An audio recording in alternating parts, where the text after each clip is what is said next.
Hello, welcome to today's presentation. I'm Matt Rochester, Subject Leader for Geography at Trentham Academy, and today's session is all about making homework count. In terms of the session, there's no kind of research that's going to back this up. It's just a collection of mistakes, I suppose, that I've made over the last number of years. The audience for this, I'm aware, is going to be primary, it's going to be secondary, different subject areas. There might also be support staff listening in too, and hopefully there'll be some things that each person will pick out. Essentially, it's just a time to pause, just to reflect on what you currently do, and can you improve the efficiency of how you do it, and can you improve the impact it has upon students. There's no doubt that homework can cause a hassle for students, it can cause a hassle for staff as well. So how do we mitigate those kind of issues? In schools, there'll be homework policies, so this doesn't replace the homework policy. A policy is there to give you a structure, a support mechanism to work through homework and how to set it. So here's just some ideas today of how to set it, how to deal with some of the issues, and different ideas moving forward. You might also be a fantastic homework setter, which is great, so continue to do that, and this presentation will just confirm that you're fantastic at what you do. Or there might be some ideas that you pick up. So today's session is going to be about why do we set homework, different feelings about homework, ideas of how to set the homework, use of language around homework, also developing homeschool links, how do we collect in the homework, some ideas around there, making it work for you, how to deal with non-completion, and possibly developing flipped learning using homework. The question here is, why do we set homework? And there's loads of ideas on the left hand side, and lots of us will fall into some of those ideas. In my head, the only reason to set homework is it makes a difference to the students. That's the only reason to set homework. Another reason for homework might be, does your unit or course or scheme of learning, does it actually fit into the time that you have available, whatever school we're in, whether it's primary or secondary? If the answer is yes, then use homework for revision, extended learning, flipped learning, all those kind of things. If the answer is no, then homework is going to be quite integral in how you deliver your course. So you're going to have to think which units are more suitable for completing at home, explain your decisions to the students, and homework is going to be quite an important part of your course. And hopefully today there's going to be some ideas of how to do that. There's no doubt that when students receive homework, they'll have a range of emotions or reactions. In extreme cases, some are going to be disappointed. Some are going to be disappointed in anticipation of the work, the quality of work they produce. Some are going to be worried or scared or even angry about you've had an impact upon their life at home. Hopefully, we can mitigate those negative feelings and promote more positive feelings. So they're happy, they're really pleased with the work that they've produced. They're hopeful they can do it with the structure that you provide. They're really proud of the work and excited to find out new things. The students that you set your homework to, they've got to feel that homework is worthwhile, and you've got to feel it's worthwhile as well. It's worthwhile in terms of your time, your effort in setting it and marking it. It's worthwhile in terms of their time and their effort in terms of completing and marking it. There's going to be a risk for the students. So the risk of if they don't complete it, what will you do in that instance? There's going to be a risk if they do complete it and they get it wrong, what's going to happen? But if there's a risk and there's a reward, then the homework is worth it.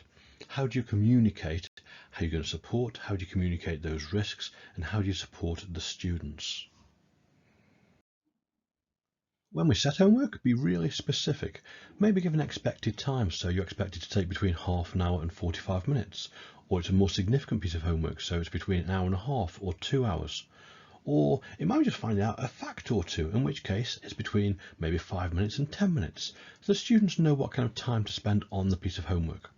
Maybe suggestions of how to present the information, maybe having examples of students who've done the homework before. The support materials or the source materials, where will students find that information if it's a research task, for example? Are they going to be able to have the time to get the work completed?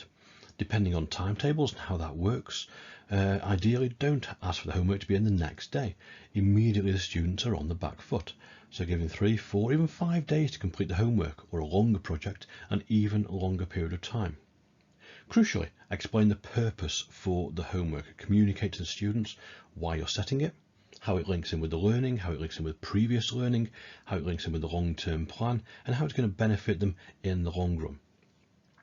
There might be additional materials you need, so don't assume that students have some of the materials at home to make things. If there is a kind of a making homework or a construction task, have a stock if students need that. And repeating again, explain why it makes a difference to their learning. So communicating the setting of homework, possibly a time to plan. I think many of us have been in a situation like the chap on the left hand side, and at the end of the lesson it's all gone a little bit too quick and you've run out of time and you've got to get the homework done, and you say to me like, okay folks, collect a sheet on the way out. If you're stuck, look it on the internet and it's in for next lesson, and you haven't realised that next lesson is tomorrow. And it's not ideal because it shows that you're disorganised, it shows that you haven't planned your lesson correctly, and in fact it shows that you don't value the homework. So where possible, if it's a significant piece of homework, or if you're kind of leading into building up the homework culture, allow time for planning in the lesson. So maybe 10, 15, 20 minutes at the end of the lesson. So ask the students to plan out their homework, how they're going to present it, any issues they might anticipate coming across. And then maybe as a class, they repeat back to you their plan.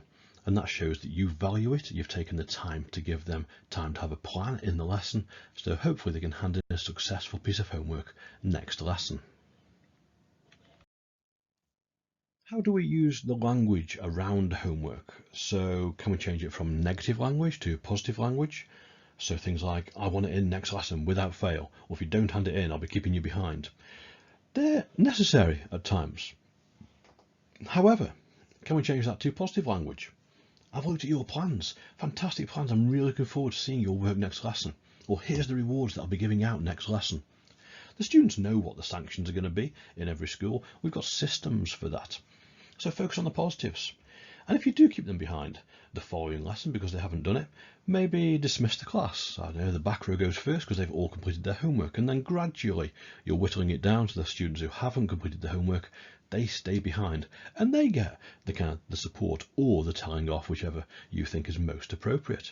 So the students who have completed their homework, they haven't got to be in the room while everybody else gets a telling off. One of the key issues with homework that I find is engagement in certain groups. So how do we improve the number of students who are engaging with the homework? Because if the students are not engaging, then it's less likely we'll be setting quality homework, and if we don't set quality homework, then the less likely it is for students to complete the homework, and it's a downward spiral. So as I've said before in this presentation, explain the reason for the homework.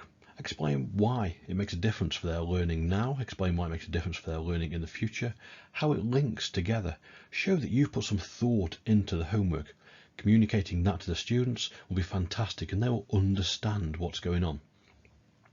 Therefore, if they haven't completed their homework, you can then refer back to it and say, but you haven't completed it, and I've explained the reasons why, and it is now going to affect you, or it's going to affect the person next to you if it's a group task.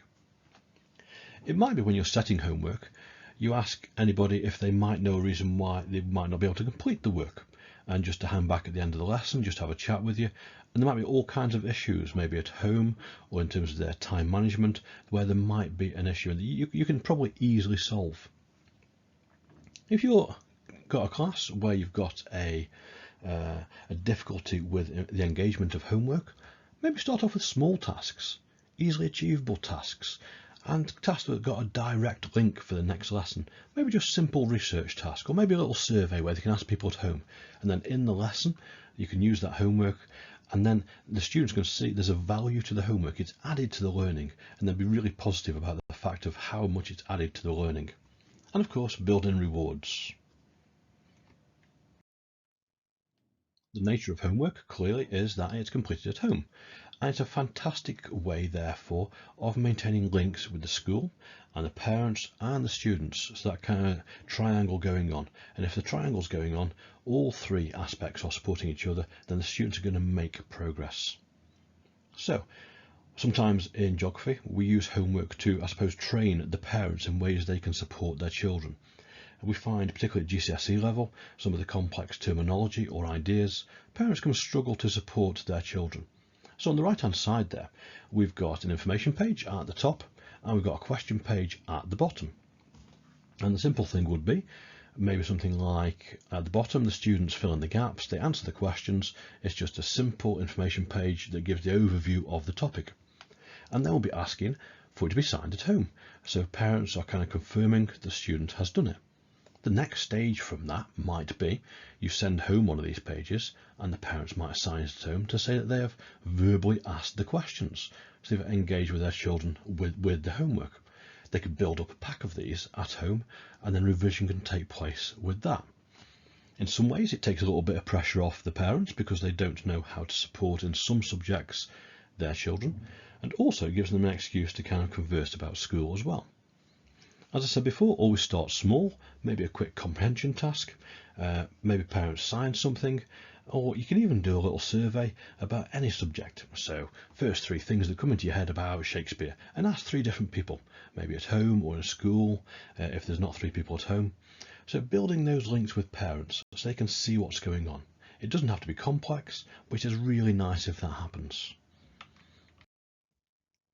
Setting homework, it's fantastic to have the opportunity to do things a little bit fun, a little bit different, things that you might not have the time for in the curriculum in school. We've got some images here, a history project with shields, we've got a cake volcano. They'll remember it.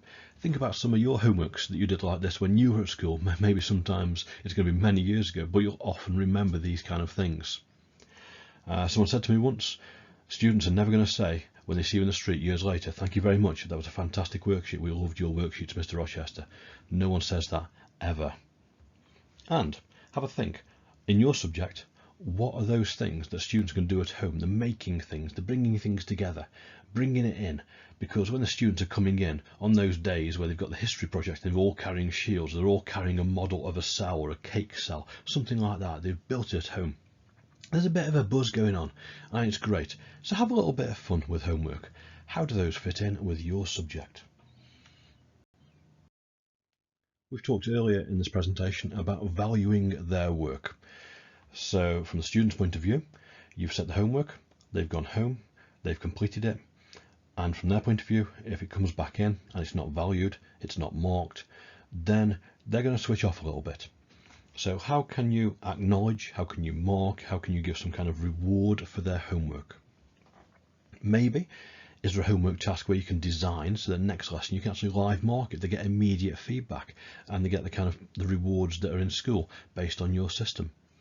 Does it link to the criteria that you've set out, a really clear criteria that you've set out? If that is completed, again, some rewards, show that you value their work.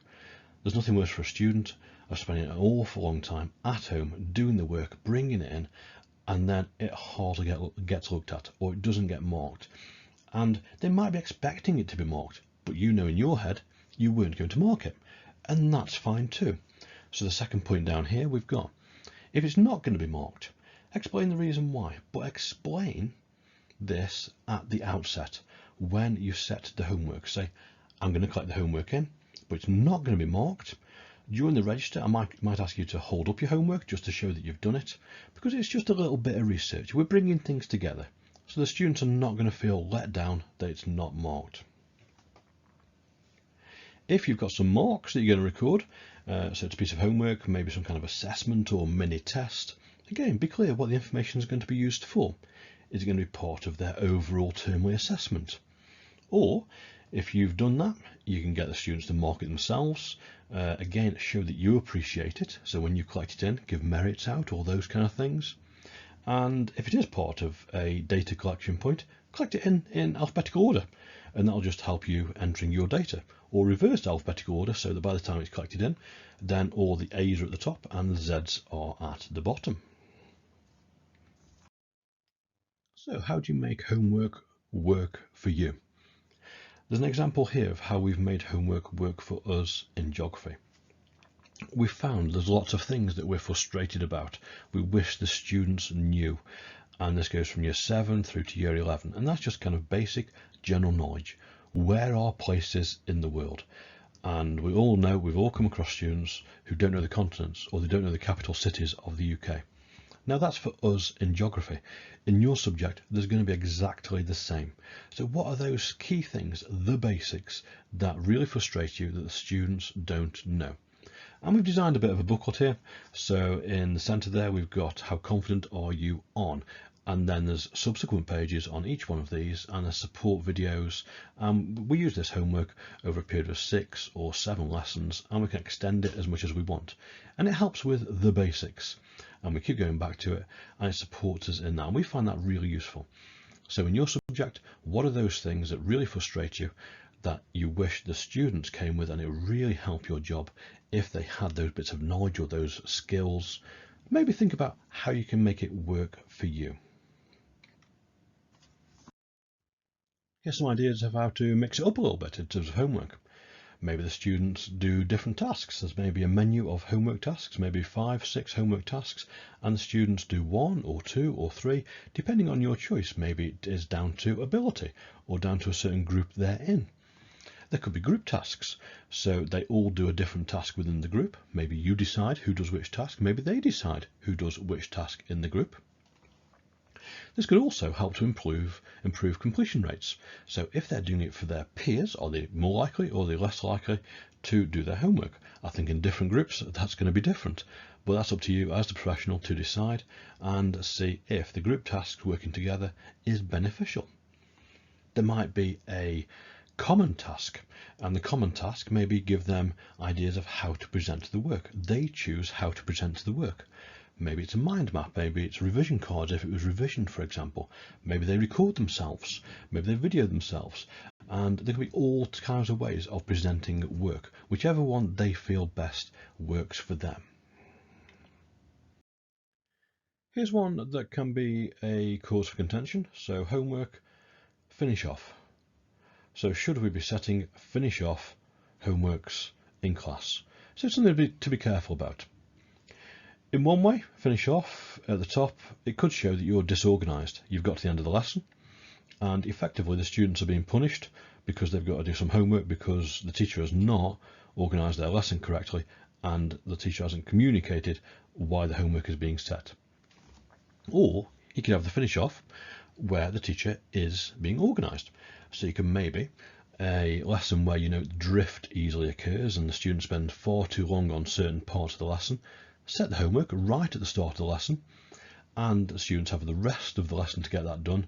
In your head the lesson is probably ample time to get it done, but for those students where they're kind of drifting off doing other things or getting distracted, therefore they've effectively given themselves the homework. During the lesson, of course, you're going to help and support and try and make sure they don't get the homework. So I suppose finish off depends how you approach it. For me, I think the organised bit at the bottom, often I'll give homework out at the start of the lesson, and it really helps the students to focus. We're going to explore some issues around non-completion of homework here. So let's assume it's been set, it's been organised, you've scaffolded, you've supported, you've shown that you value the homework. Then there's going to be some students who don't do the homework. So the case is, what did you do the following lesson, especially if that homework is needed for them to take part successfully in the following lesson. So the key idea, I suppose, is be prepared. The balance is, if the students in the class who have completed their homework, the danger is they look at the resource materials you've got to support the students who didn't do it and probably in their head think, why did they do the homework? So there's a balance for you to kind of use in class there. How do you keep that balance to maintain the engagement but also support the students who haven't done the homework? Maybe preempt. In your class 2 or 3 students who are not going to do their homework and get alongside them. Keep them behind at the end of a lesson and tell them in a couple of weeks there's going to be a homework task coming up. Maybe discuss in the class with them at various points and try and get them to do it for you. Because if they're not doing homework, they don't value it themselves, but maybe they'll do it for you. So develop that positive relationship. Maybe kind of prime them with the answers. Have a chat at the end of the lesson and say, yeah, that chat that we've just had, if you just put that down on paper, you've done your homework. or maybe get a web page, a support page on your screen, get their phone out so they can photograph your screen, and therefore they've then got the support materials, or give them a sheet of paper depending on what the electronic device rules are in the school. When you collect the homework in, what's the collection day? Will you have capacity to deal with the issues at that time? So maybe with a class where you're trying to get homework engagement up a little bit, maybe don't have it period 1 on a Friday. So period 1 on a Friday, there you are, you've rushed about, it's been a busy start, you're straight off to the next lesson, and you haven't got time to deal with those issues. Maybe think about when is the best time for you to collect in that homework.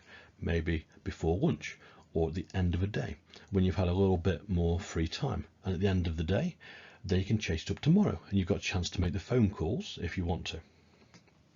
You can explain the impacts of not completing the homework. You could use the school systems, because this doesn't replace the school systems at all. It's just some other ideas to get students involved. Explain the cumulative impact of not completing their homework. So if you're spending 10 minutes every other lesson dealing with non-homework completion, that adds up over a period of time. Add those minutes up and you'll be surprised at the end of the year how many minutes you spent, maybe as much as 4, 5 or even 6 hours just dealing with non-completion of homework. Choose a class that you really want to improve engagement with. Be a dog with a bone, just keep chasing it, almost follow them around the school, phone home, send the text home.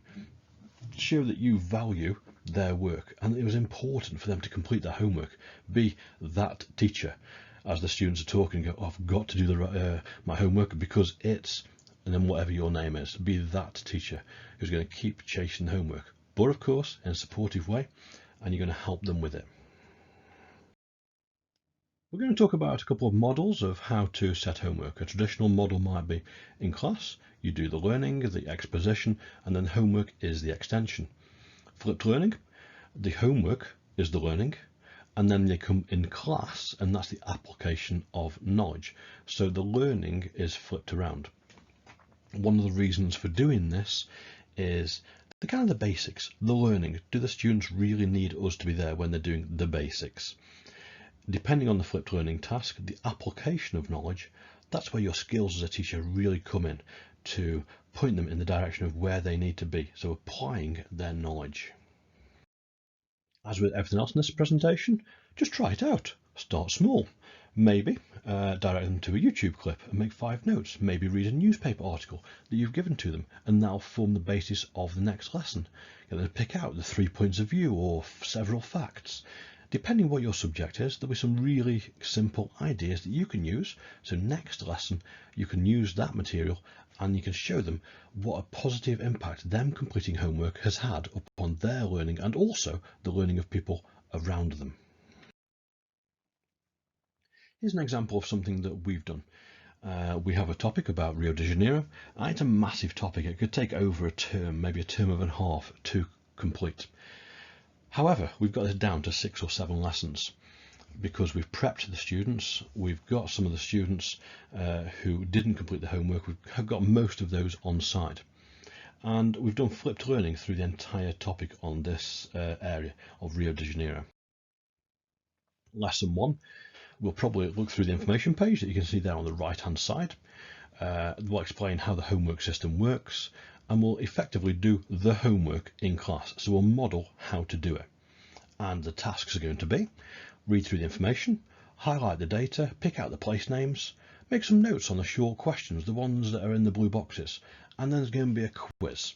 And depending on your context, the quiz might be through electronic means, or it might be on paper, but there's going to be some kind of knowledge check. Lesson 2.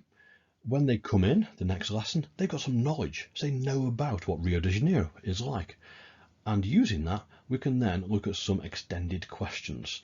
So we use this not just to find out about the area of Rio de Janeiro, but also to support them in their exam technique. So on the far right hand side, using the stuff that they have researched at home, we can then use this in 6-mark questions, 9-mark questions, which in geography is the extended questions. As they complete the homework, we're always going to say thank you. We show that we appreciate it, we show that we appreciate them, we value their work. They've highlighted the data, they've highlighted the place names, they've done a short quiz. The following lesson will always start the lesson with a quiz about the previous lesson. So it kind of builds up. There's some kind of spaced practice in there. And then we're going to do the extended answers. After that, we're going to explain to the students why we only spend 6 or 7 lessons on it. The 6 or 7 lessons, because it's a really condensed time, that means they forget fewer pieces of information. And we actually do quite well. The students do really well on this topic. Of course, we've got to accept by lesson number 5 or lesson number 6, they are pretty fed up with the homework. But we keep them going. And then after that point, the students are really quite chuffed that they've done it. The bit of payback on there is, before we do this, we won't have set homework for 2 or 3 weeks. After we do this, they'll have a reprieve on homework. We'll also warn them that this is coming up in the kind of previous 5 or 6 weeks, so it's not a shock to them. And the impact for this is, on our long-term plan on the right-hand side, we'll show if you do this topic, it means at the end of year 11, we get lots of revision time. Or if you don't do the topic well, then we're going to have to reduce that revision time. Another way to use homework might be to support revision. So supporting revision, you're going to use the time they would usually set up aside for homework, but do revision tasks. Explain some of the science behind it, maybe the forgetting curve, spaced practice, so when they first learnt it, they would know 100% of the information, but quickly that would tail off. When it's reviewed after a day, they'll get 100% quite quickly, and it would tail off a little bit slower. And they're reviewed after 3 days and 7 days and 30 days and so forth. So explain those kind of techniques to them to kind of get them on board with the homework. There's a reason for this. So often in geography, we will give them homework tasks that's based on revision. Some possible next steps. Does homework increase your stress? Does homework reduce your stress? Does it solve problems for you? Or does it actually increase your problems? Have a think, what are those problems it increases and how do you mitigate that? How do you reduce that? If it is fantastic for you and you regularly use homework and there's not a problem, how can you extend it so it's more efficient, so it reduces the amount of time you spend on it? How can you do it so it has an even greater impact upon the students? Try something different that's low risk, maybe a class that will roughly go with whatever you're trying out. Choose your class really carefully. I wouldn't go for the class where homework completion rates are really, really low because you haven't tried out your techniques yet. Try it out with a kind of middling class. Track your progress. Keep a record of who's done the homework, who hasn't, and then over a period of time, see has that changed. Look at the tasks that you've set at the start of the year, maybe look at the tasks that you set at the end of the year, and see, has the quality of the tasks improved? Has the amount of time that you've spent on them, is that different? Have a chat with different subjects. All subjects are going to set homework in a different way. A lot of the examples here are very geography based because that's my subject. But the homework in English and maths and technology are going to be very different. So have a chat with different staff. Get feedback. What do staff think about the homework that you set? And more importantly, what do students think about the homework that you set? The final point is kind of accepting that not every student is going to complete homework. And the balance there is, do you not set the homework because all students aren't going to do it? Or do you still set it and still accept that? Will that actually hold all the students back because you've chosen not to set it? Or do we do something a little bit different? Thank you very much for your time listening to this presentation, all about making homework count. Make sure that you've shown the students that you value it, give them time, give them a plan, and does it increase your stress? Because does it remove your stress? If it removes your stress, that's fantastic. If it increases your stress, think of something that you can do to change that. My name is Matt Rochester, and I'll speak to you soon. Thank you. Bye.